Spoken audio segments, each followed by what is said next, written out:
Good day everyone, I am Julie Marie Clarisan. I am one of the reporter of Group 7. Our module is all about financing ecotourism. So my topic is case for ecotourism investment. So first is, what is ecotourism? Or what is financial ecotourism? So financial ecotourism requires a holistic approach that balances financial objectives with environmental and social considerations. So, kani siya is requires or need jud siya nga nakay-diskarte o saan nimo pag-balance or imong layunin financially para sa consideration or para sa atoang sa environmental or social. So, need siya nga naakay kanang right strategies or sakto nga strategies sa investment or nakay commitment aron maay ka ng sustainability or napun siya impact sa investor. And so, case for ecotourism investment. So first is market overview. So market overview is that ecotourism has gained traction due to increasing environmental awareness and a growing demand for authentic experiences. So market overview is kanang siya so according sa kanang recent industry report, the ecotourism market is projected to continue upward trajectory with consumer showing a preference for destination.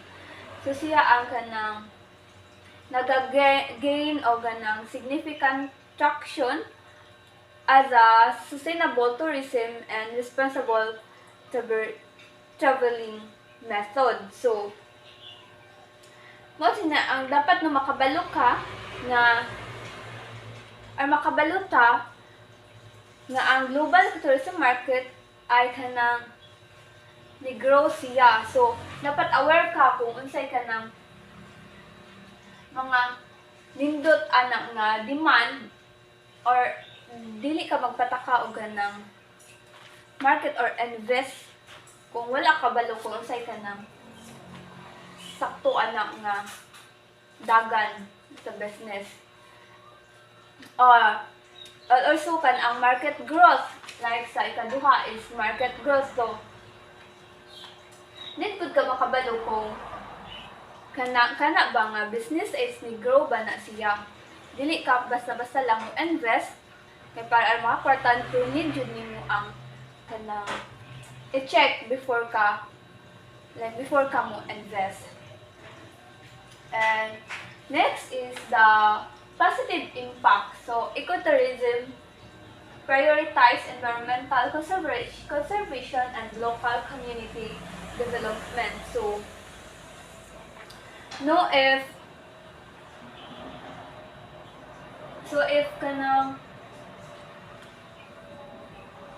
investanin sa nato nabalaan kung sa mga positive impact ana nga business kay para aron kay makatabang na siya nato para ma-conserve nato ang mga natural resources or mo-boost ang economy bitaw aron maka-create ka og kanang mga more opportunities. So and investment no or investing say naa jud siya mga positive impact. So maka-help ta sa mga tao, maka-help ta sa uban nga wala sila kanang trabaho. So daghan kag ma-open nga mga opportunities ana. So makagain pud kag income or makahatag pud kag income sa mga tao.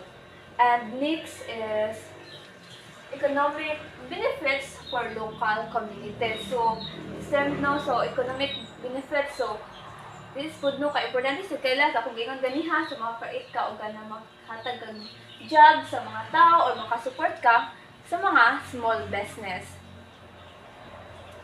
Kay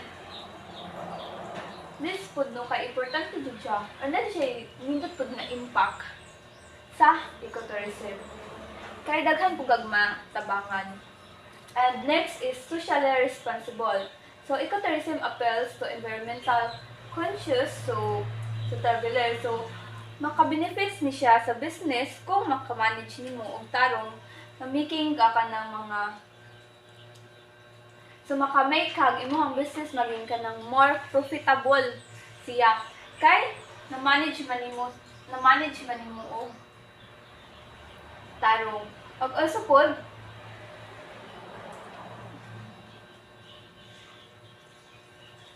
so so tourist behavior promoting volunteering, environmental preservation and effort. So maka hatag jud ka no og kanang benefits or imuhang business is maging more profitable. And as pod by investing pod dapat pod ka nga align pod sa imuhang self or socially ka so responsible sa environment, dapat ka maging friendly sa imuhang mga bisita or sa imong customer. And next is biodiversity conservation. So ecotourism revenue can fund conservation efforts, protecting endangered species and ecotourism. So and investing no dapat pod kabalo pud ka.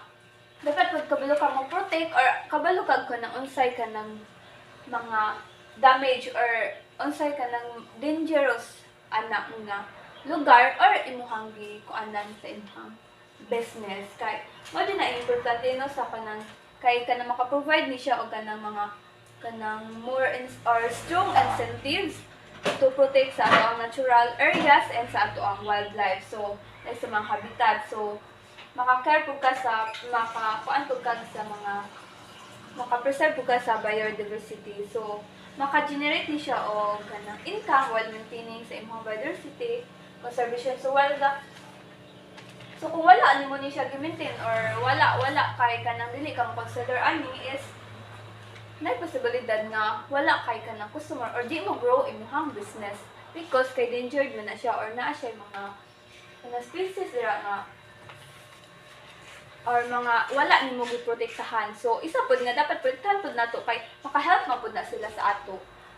Makatabang pud na sila aron mo grow pud or dahan tag mga kay ang uban ba ang mga tao is hilig pud sila ang mga wildlife or mga habitat bitaw sa ecosystem nato. And next is investment potential. So in investing, in ecotourism present unique opportunity for financial returns while contributing to environmental preservation and socio-economic development. So no, while investing in ecotourism, so makahatag siya mga unique na opportunities sa ato financially or kanang ma-return na to or maka-gain siya o kanang more financial or modubli ang makuha na to na return sa ato ang financial. So no, dapat yun ka nang makabalo ta ani kay naapod siya ka nang makatabang pud siya sa ato kung unsaon na to para mo grow or unsay makuha na to or unsay matabangan na to. And mo ni siya ang kanang isa po ka-importante nga i-consider na to for kanang ecotourism investment. So mo ni siya ang mga isa po sa mga benefits nga imong makuha. And next is here are some key considerations. So katong ecotourism investment. So first is sustainability practices to ensure the project prioritize minimal environmental impact. So okay, dapat jud nga kanang i-ensure jud nato ang ato ang mga priorities or minimal environmental impact jud. Isa pa di sa ato i-consider kay kung wala tay mga practices or lakta og kanang sustainability practices kay dili pud siya nindot og dagan or nindot ang pag-grow bitaw sa ato ang pag-invest or sa isa ka business. And next is community involvement. So look for projects that empower local communities is ensure the benefit from tourism. So while kanang investing or mag-kuan kang business kay need to nimo ang community involvement or tan-aw jud nimo ba kung maka-help ba na siya sa ato ang local communities or na ba siya benefit sa kanang from tourism kay isa pud bitaw sa karon is kanang ang isa pud sa mga nindot pud i-business ay kanang kuan siya sa tourism kay di ba makita jud nato nga daghan jud kaayo og mga tao or mga tourist karon or kanang mo masilig sila mo create og business na related sa tourism. Dapat jud nga kanang if mo kuan tag business kay dapat jud tan-aw jud nato nga kana ba is kanang naka-empower ba na siya sa local or sa communities nato nga business. And next is long-term vision. So choose project with a clear commitment to conservation and responsible tourism practices. So long-term vision. So if mo kuan kag business, so dapat jud ganahan baday ka anang short term. So mas pilion jud nato ng long term. So dapat jud imo jud tan-awon kung kani ba siya is magdugay ba ni siya nga business. Kay basin bag mo abot ang time nga kato day siya is pang sinugdanan lang dili siya magdugay. Kay wala na kayo mo kuan, wala na kayo mo palit or wala kayo mo purchase nimo ana. And also dapat jud siya nga kanang clear commitment or kanang sakto jud siya nga kanang klaro jud siya nga business ba nga makita jud nimo nindot ni siya kay naa siya kanang mga grow jud siya and also pod nga kanang responsible po siya sa tourism practices nga kanang naga-kuan jud siya naga-follow or unsa pa na. So dapat no long term dili lang ta mamili mag kanang short term, so dapat nindot jud ka mo tan-aw or dapat maging wise ka. And next is investment strategies. So while mo invest ka na dyan yung mga strategies, so dapat kabalo ka anak kung unsa na sila. Dapat dili ka pataka-taka lang kay para maka-ingon para mga kwarta dayon so mo kuan din ka anak pero ang kabalo nga dili na dayto wala dayto na sakto or di wala na day ka sa sakto nga sa way sa pagkuan mo invest. So, like, first is, to address nga mga challenges or mga para mag-grow imong market. So, first is public-private partnership. So, collaborate with government and local community to share risk and leverage. So, dapat nga nang dili ka maging kanang selfish bitaw para mo grow imong business. So dapat yung maging mo collaborate ka sa mga public or private nga partnership kay maka-help ni sa imo or maka-help ni sa imo or sa mga netizen not only sa kanang mo access sa imong services but also sa mo facilitate sa imo nga kay share risk nga pa is dapat kang nakay ka kanang ka-share or naikay ka dili lang ikaw kay kung imo ra ka balingon or ikaw lang so wala ka kabalo nga dili na dayto sakto imong pangbuhat. Para na pud kay ka sharing sa imong like sa imong mga responsibility so dili kay bubat sa imong part nga kanang ikaw ra so dapat maging connect ka sa public or na pud kay mga kanang mga partnership bitaw.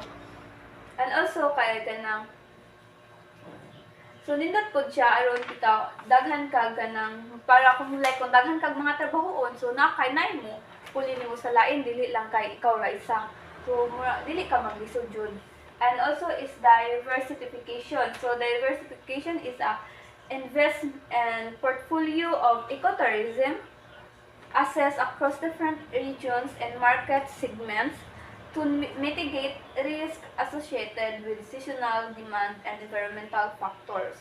So mao ni siya is need jud ni siya kay investment strategy that lowers your profile risk and get you more stable return. So diversification na so dapat jud nga is importante jud ni siya aron pod ang kanang like ang imong portfolio or imong profile di ay is kanang magaduha-duha na or naa na siya garis na siya or delikado na bitaw. So kaya siya is makahelp ko ni siya para mo nindot ang dagan sa imong business or sa imong kanang nga or nindot ang kanang feedback sa imong business or makuha po ka, maging stable po ka or naapoy mga stable return like sa mga finances mo balik jud nimo dili jud kadayon malugi.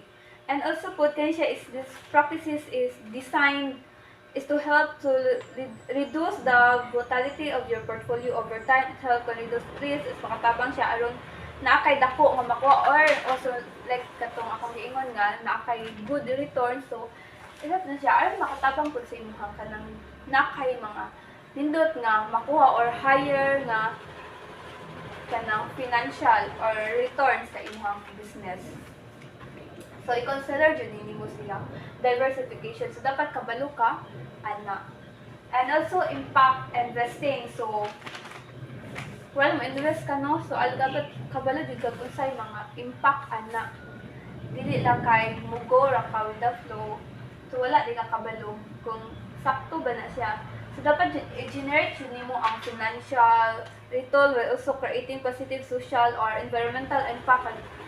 Kung investor ka o mag-follow ka ani nga commitment is dalo jud imuhang makuha or nindot jud ang imuhang business jud or imuhang pag-invest. So dapat no prioritize investment to generate measurable social and environmental benefits alongside financial return. So makasik ka o maka-generate kag mga financial return while nag-create po ka sa lain pod. So dili ka mag-focus sa isa while naa kay nakuha nga lain or naa kay nakuha nga financial.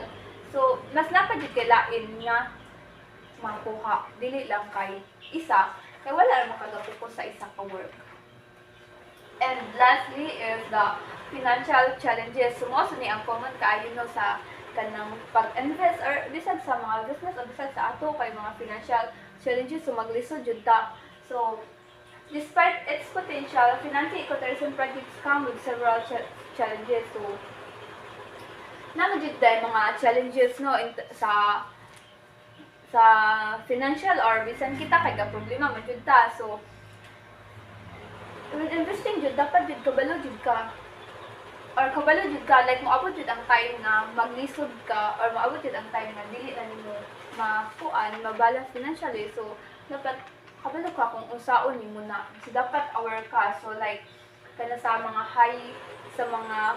high initial cost or kana dahil bitaw kag nagasto or dako na kag nagasto. So, dapat dili jud ka magpataka or sa seasonal demand. So, dili man jud permi jud nga mo kanang nindot ang bagal sa inyong business kanay uban nga kanang seasonal lang like kani nga summer is daghang taon yan next na pud so wala. So dapat kabalo na jud ka unsaon nimo na usa pa maagi nimo ana aron ma-overcome nimo kay moabot na jud ang mga challenges sa financial nga challenges. So kana environmental risk o di man jud nato malikayan nga naay magubot or kana di man jud nato malikayan nga kanang naay mga kanang climate change or naay bagyo. So mabot jud ang time pod nga if ever man nga naay mga analysis sa katong mga sa audit nga daghan jud og kanang mga damage nga mga business. So dapat andam jud ta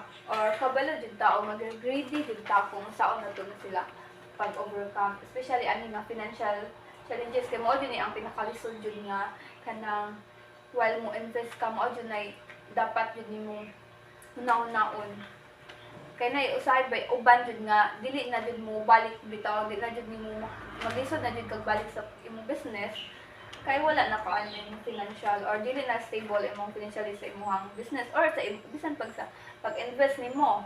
So dapat kabalo na jud mo unsaon jud na pag-generate. So that's all. Thank you.